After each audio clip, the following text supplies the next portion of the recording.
Mr. Minker. Chairman Welcome. Lee, Bruce Minker, work over at the jail.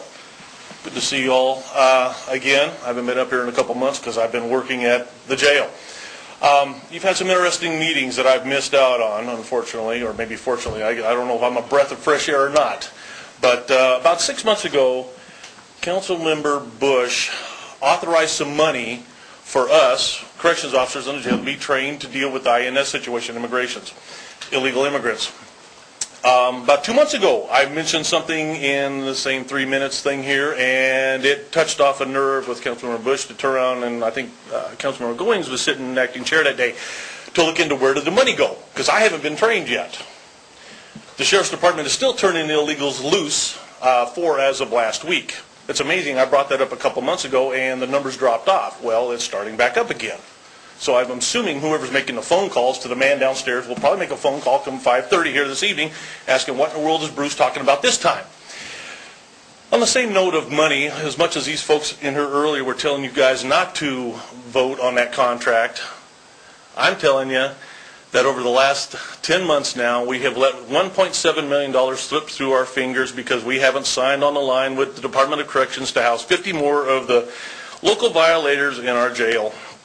We still have 252 beds a day that is empty, that aren't what you call paid for. We still are sitting about averaging 160 beds a day that are unoccupied that are paid for. So it's a total of 412 beds a day that is sitting there empty. That's money every day, folks, that we sit here. That's money going right out the window. DOC is sitting there waiting with a checkbook, wanting to know how many zeros to put behind the 4. I don't understand what the holdup is. We moved on this back in 2004 when I said, hey, we've been sitting on 115 people a day for no money whatsoever. We got them at the table for 30 for the last since November of 2004. I'm saying these guys are willing to sign for 50 more. That's $6,000 a day that's right there. We need to turn around and bend the ears back and find out who and what the problem is. I know you folks hear me, but somewhere along the line it's not happening. Timeout cells still haven't been built.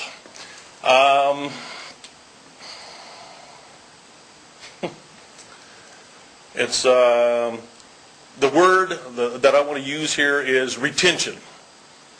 That's what we need to be working at for keeping the staff. We've got 135 years of experience getting ready to walk out the door here come Friday. My sergeant just resigned as of last Friday, 20 years gone. Another guy, 20 years, getting ready to go to patrol. 3 guys retired into this month, averaging 28 years apiece, going out the door. Retention is what we need in the staff, in the jail. There's a red light. My time is up. I'll see you folks next Tuesday. Thank you, Mr. Meeker. Always a pleasure to see you. Anyone else? All right, Councilmember Farrell had his light on. Actually, we had spoken about the Department of Corrections issue earlier today in our study session. Councilmember Bunny and Councilmember Murray discussed it. And as I recall, one of the concerns with DOC is that they want a harder facility. It's from what I've been told, they want a harder facility, and right now most of those vacant spaces.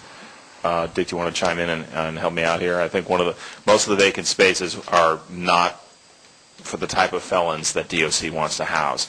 And if that is not the case, then do let us know on next Tuesday.